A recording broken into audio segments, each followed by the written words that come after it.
Курманбек Бакиев Кыргызстанга келсе, дароо камакка алынат деп билдирди башкы прокуратуранын басма сөз кызматы. Кумтөр алтын кенине байланышкан коррупция боюнча козголгон кылмыш ишин Улуттук коопсуздук мамлекеттик комитетинин мекемелер аралык тергөө тобу иликтеп жатат.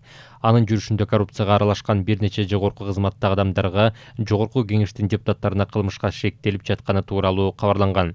Анын ичинде 1992 жылдагы Кумтөр боюнча түзүлгөн башкы келишимдин долбооруна 1994 жылы ага киргизилген өзгөртүүлөргө, андан сырткары 2003 жылдагы Камеко компаниясы менен түзүлгөн башкы келишимди реструктуризациялоодогу коррупциялык аракеттери үчүн мурдагы президент Аскар Акаев кылмышка шектелип жатканы жөнүндө кабар берилген. Зарыл болгон тергөө аракеттерин жүргүзүү жана башка маселелери тактоо үчүн Акаев 2 августта Бишкек шаарына алынып келинди. Азыркы учурда Аскар Акаев тергөө органдары менен активдүү кызматташууда. Ал эми Курманбек Бакиев Кыргызстан аймагына келсе же укук коргоо органдары тарабынан алынып келинсе, 2016 жылдын 29 июлундагы соттун өкүмүнүн негизинде токтоосуз камакка алынат. Анткени 2010 жылдын 7 апрелиндеги окуялар жана башка кылмыштары үчүн Бакиев 30 жылга эркиндигинен ажыратылган деп айтылат маалыматта.